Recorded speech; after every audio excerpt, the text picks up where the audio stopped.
오늘은 마가복음 1장 9절에서 13절까지 말씀 묵상하겠습니다.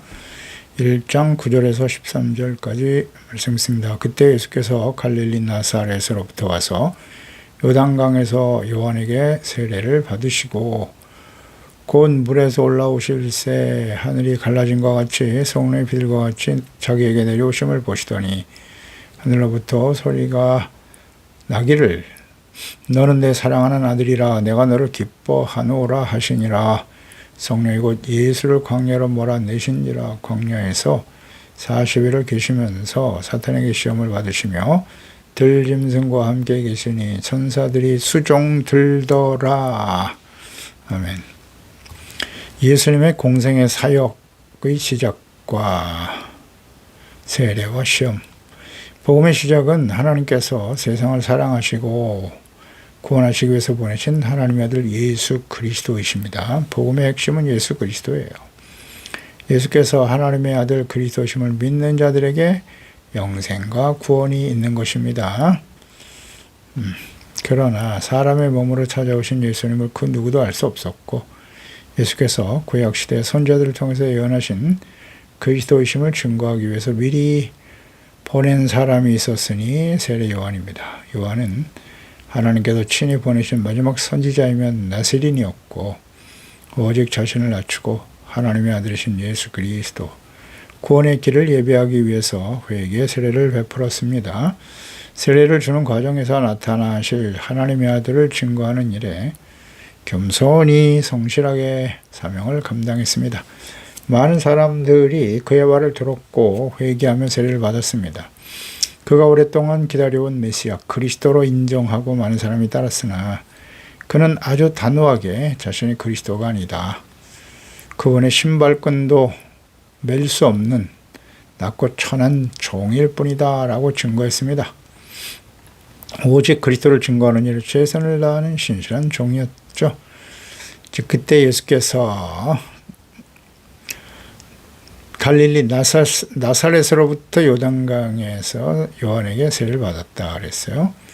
예수께서 동정녀 마리아에게서 성령으로 잉태되어 예언하신 말씀대로 베들레헴에서 태어나셨죠. 나사렛에서 성장하시면서 그리스도로서 공적 사역을 시작하실 때 목세의 아들로 아무도 주목받지 않는 평범한 삶을 사셨습니다.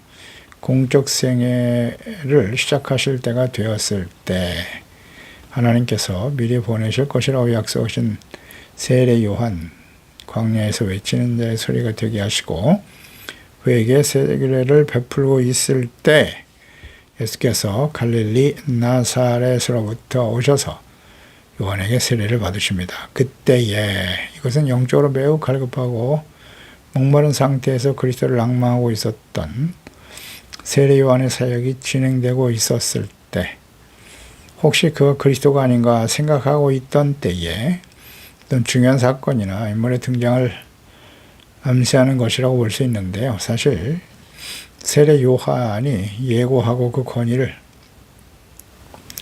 더 높이고 있었던 분은 성령으로 세례를 주실 분이다.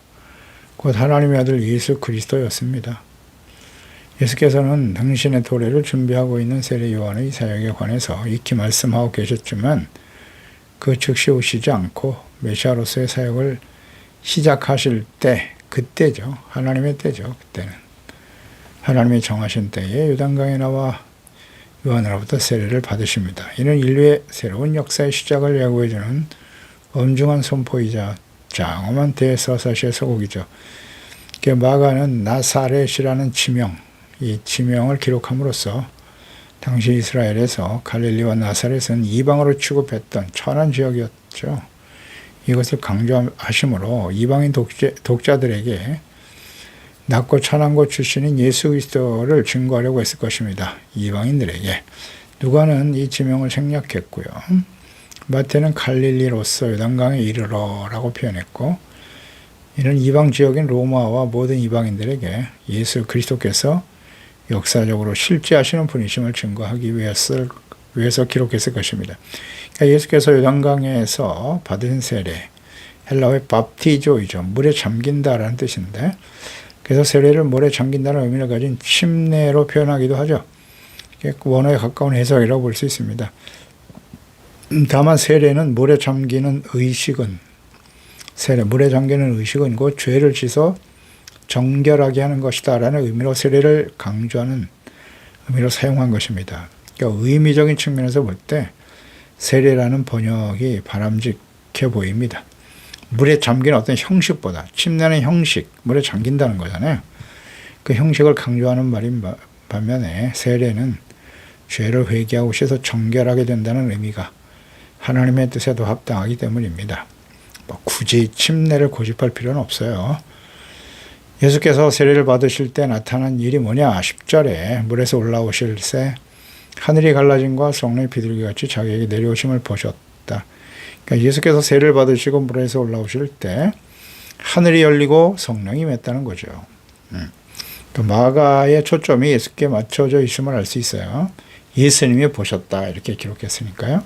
그러니까 마가는 하늘에서 일어나는 현상에 대해서 하늘이 갈라진다, 헬라어의 스키조, 찢는다라는 뜻을 가진 이 말을 사용하고 있습니다. 그런데 마태와 누가는 이 아노이고라고 하는 열다라는 의미로 사용하고 있거든요. 하늘이 갈라지고 열린다라는 의미인데 하나님께서 인류의 역사에 인류를 위해서 새로운 역사를 시작하셨다라는 의미로 이해할 수 있겠습니다. 구약시대에 약속하신 메시아 그리스도를 사람의 몸으로 이 땅에 보내주심으로써 완성하시고 새로운 구원과 하나님의 나라를 세우실 새 일을 행하심을 의미하는 것입니다. 그러니까 예수님을 단순한 사람이 아니라 하늘이 열리고 하늘에 하나님께서 직접 사람의 몸을 입으시고 이 땅에 보내심을 받은 하나님의 아들이심을 증거하는 것이죠. 이사야 64장 1절에 원하건대 주는 하늘을 가르고 강림하시고 주의 앞에서 산들이 진동한다라는 말씀이 있는데요. 같은 의미로 표현한 것이죠. 이 땅에서 사람의 뜻으로 태어나신 분이 아니라 하늘에서 내려오신 하나님의 아들이십니다. 그 성령이 비둘기같이 자기에게 내려오심을 보셨다. 하늘이 열리고 성령이 임하셨다. 이것은 신성과 인성을 동시에 지니고 계신 영원하신 하나님의 아들 그리스도에게 특별히 가시적으로 성령이 임하신 것은 그리스도 즉 왕, 제사장, 선지자로서의 권위를 공개적으로 선포하는 것이라 볼 수 있습니다. 그러니까 누가는 성령께서 예수께 임하신 것은 요한의 세례를 통하여 되어진 것이 아니라 하나님의 아들의 복종과 기도를 통해서 이루어진 것임을 분명히 밝히고 있는데요. 누가복음 3장 21절 이하에 백성이 다 세례를 받을 새 예수도 세례를 받으시고 기도하실 때 하늘이 열리며 성령의 비둘기 같은 형체로 그에 강림하셨다. 하늘로부터 소리가 나기를 너는 내 사랑하는 아들이다. 내가 너를 기뻐하노라 하시니라. 그러니까 비둘기 같은 성령이 임하시는 장면을 마가는 예수께서 보셨다라고 증거했지만 이 장면을 세례 요한이 보고 그분이 곧 하나님의 아들 그리스도심을 깨닫고 증거했다라고 기록하고 있죠. 그러니까 사도 요한 역시 이 장면에 대해서 요한복음 1장 32절에 요한이 증언하여 이르되 내가 보면 성령이 비둘기같이 하늘로부터 내려와서 그 위에 머물렀더라. 나도 그를 알지 못했는데 나를 보내 물로 세례를 베풀라 하시니까 하나님께서 말씀하시되 성령이 내려서 누구 위에든지 머무는 것을 네가 보면 그하고 성령으로 세례를 베푸는 이인 줄 알라 하셨기에 내가 보고 그가 하나님의 아들이심을 증거했다라고 기록하고 있거든요. 그러니까 성령이 비둘기같이 임하셨다. 이 성령은 공생의 시작에 앞서 당신의 거룩한 사역을 위한 하나님이죠. 하나님의 거룩한 사역을 위한 그리스도의 공생의 사역을 위해서 기름 부으심을 받으셨다라고 볼 수 있겠죠. 그러니까 예수께서 나사렛에 있는 회당에서 이사야 61장 1절 말씀 주 여호와의 영이 내게 내리셨으니 이는 여호와께서 내게 기름을 부으사 가난한 자에게 아름다운 소식을 전하게 하려 하심이라.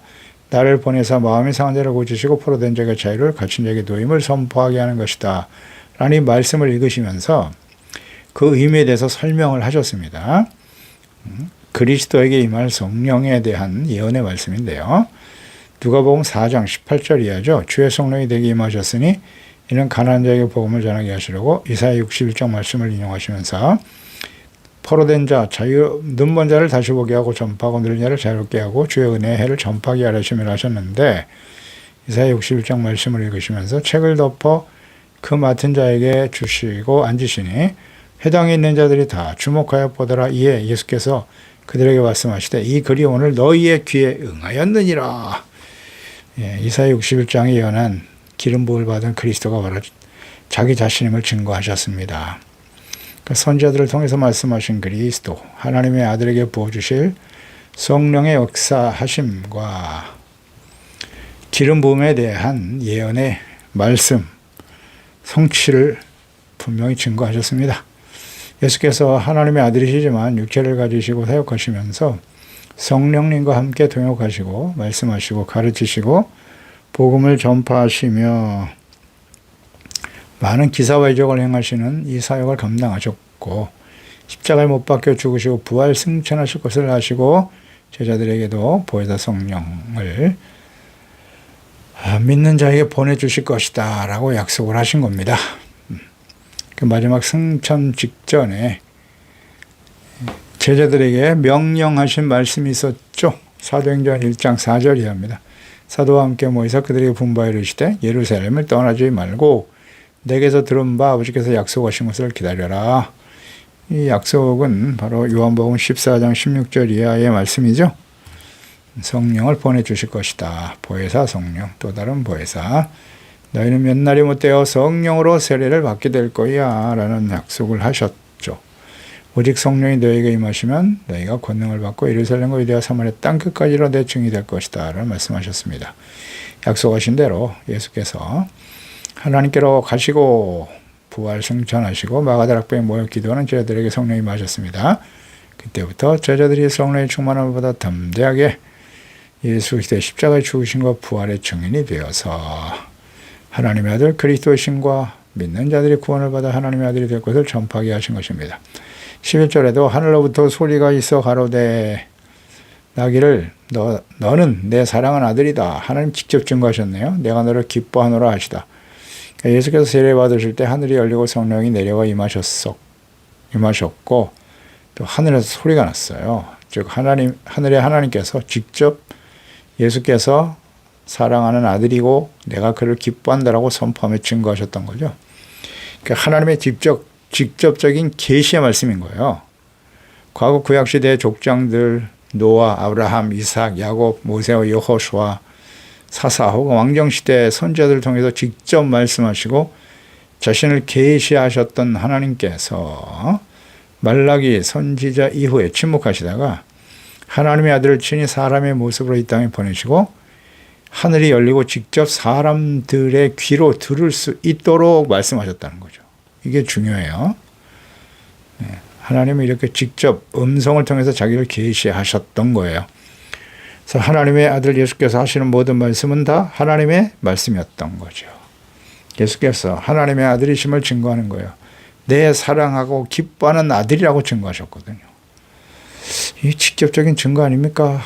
이게 사실을 기록한 거 아니에요? 하나님께서 직접 말씀하시고 계시하셨고 제자들이 다 들었단 말이에요. 증인들이 있어요.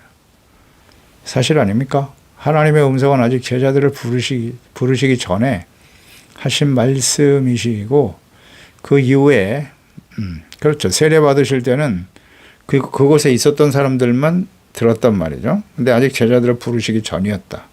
그래서 하나님은 변화산에서 다시 제자들에게 직접 말씀하시는 장면이 나오죠. 음성을 들려주셨어요. 마가복음 9장 2절에 나옵니다.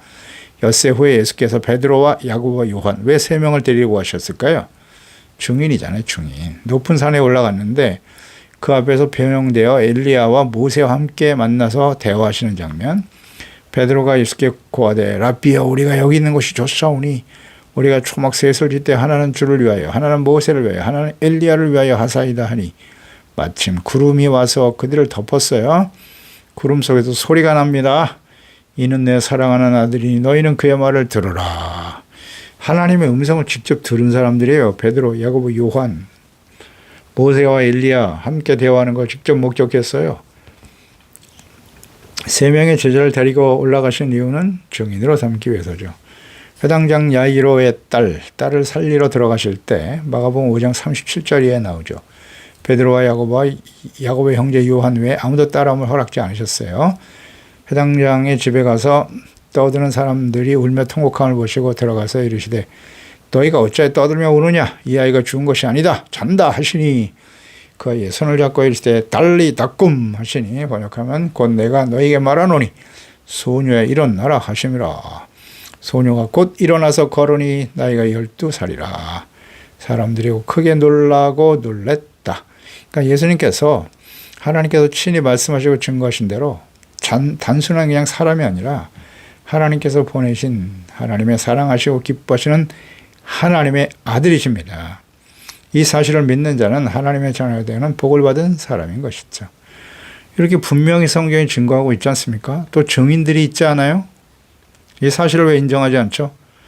요한일서 5장 10절 이하에 또 증거는 이것이다. 하나님 우리에게 영생을 주신 것과 이 생명이 그의 아들 안에 있는 그것이다. 아들이 있는 자에겐 생명이 있고 하나님의 아들이 없는 자에겐 생명이 없다 그랬습니다. 내가 하나님의 아들의 이름을 믿는 너에게 이것을 쓰는 것은 너희로 하여금 너에게 영생이 있음을 알게 하려 하심이니라. 아멘입니다. 예수께서 하나님의 아들심을 알고 믿는 자에게 생명이 있는 거예요. 지금 유대인들이 여호와 하나님의 이름을 부르고 있지만 그들은 아직도 예수님을 하나님의 아들로 인정하지 않아요. 그들 가운데는 생명이 없습니다. 하나님의 아들 예수 그리스도를 알고 믿는 자에게 생명이 있는 것입니다.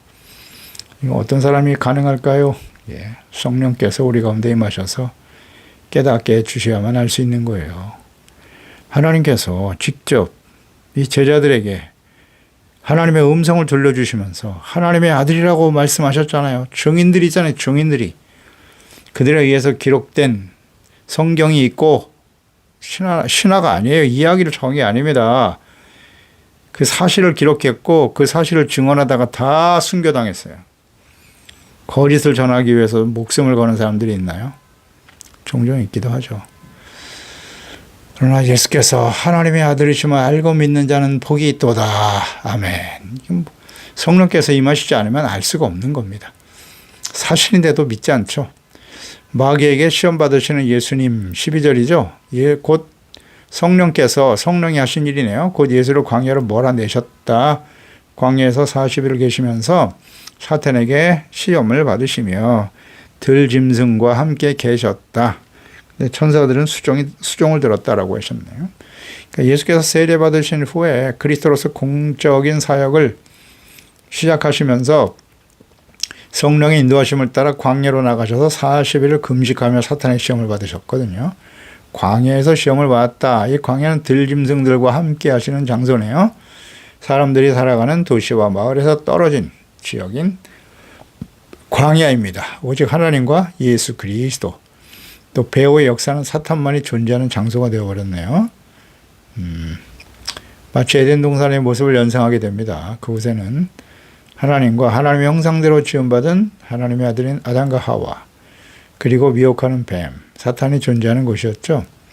첫째 사람 아담은 사탄의 시험을 받아 범죄하고 회개하지 않음으로써 육체의 죽음과 영적 사망, 하나님과의 관계 단절, 결국 에덴 동산 하나님의 나라에서 쫓겨났습니다. 그러니까 하나님의 형상대로 지음받은 사람들은 공중권세를 잡은 사탄 마귀의 시험에 직면하게 되는 것이고, 태어날 때부터 하나님을 알지 못하고 사탄의 종로로 타며 살아가는 존재가 되어버렸죠. 그러니까 노아의 홍수 심판 이후에 또다시 타락하는 사람들, 아브라함을 불러내셨어요. 주신 영원한 언약이 있죠. 복의 근원으로 삼겠다 하셨고요. 약속의 땅 가나안을 주셨습니다. 이것은 곧 하나님의 나라의 회복을 의미하는 것이죠. 애굽에서 번성하게 하시고 약속의 땅으로 언약의 백성 이스라엘을 구원하시고 인도하시는 하나님, 모세를 통해서 광야에서 율법과 성망을 주셨다는 사실을 주목해야 돼요. 약속의 땅에 들어가기 전에 광야에서의 40년간의 시간, 광야에서는 지금 시험 받으시는 예수님의 모습을 우리가 연결해서 묵상해 보는 거예요. 가나안 땅 들어가기 전에 40년 광야에서 연단을 받게 하셨다. 그 의미를 신명기 8장 2절 3절에 말씀하셨죠. 내 하나님 여호와께서 이 40년 동안 내게 광야를 걷게 하신 것을 기억하라. 이는 너를 낮추시는 거예요. 너를 시험하사, 여기서 광야는 시험이에요. 내 마음이 어떠한지 그 명령을 지키는지 지키지 않는지 알려 하십니다. 너를 낮추시면 너를 줄이게 하시며 또 너도 알지 못하면 내 조상들도 알지 못하던 만나를 내게 먹이신 것은 사람이 떡으로만 사는 것이 아니고 여호와 입에서 나오는 모든 말씀으로 사는 줄을 내게 알게 하려 하심이니라. 아멘. 광야 40년은 시험이라고 그랬어요. 무슨 시험? 하나님의 명령을 지키는지 지키지 않는지, 순종하는지 불순종하는지를 보겠다는 거예요. 그러니까 우리 가운데 여러 가지 광야와 같은 시련과 어려운 과정을 지날 때가 있어요. 이것은 뭐다? 테스트. 그 테스트 시험의 내용은 무엇이라고요? 주님의 명령, 말씀을 지키는지 직접 순종하지 않는지, 순종과 불순종의 시험이다. 그리고 우리를 낮추신다, 겸손하게 하신다는 뜻이에요. 그리고 만나를 먹여주셨는데 광야에서 사람이 떡으로만 사는 게 아니라 하나님의 입으로 나오는 말씀으로 사는 것임을 훈련시켰다. 그게 시험의 가장 중요한 포인트예요.